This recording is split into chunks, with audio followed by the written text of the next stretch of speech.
జీవితమొక పయనమని గమ్యము తెలియదని తెలిసిన ఈ మనిషి పయనమాగదు. జననం ధర్మమని మరణం కర్మమని తెలిసిన జనన మరణ చక్రమాగదు. మరణం తథ్యమని ఏ జీవికి తప్పదని తెలిసిన ఈ మనిషి తపనాగదు.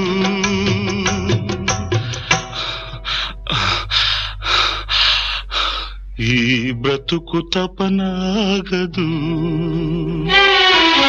ఆగదు ఏ నిమిషము నీ కోసము.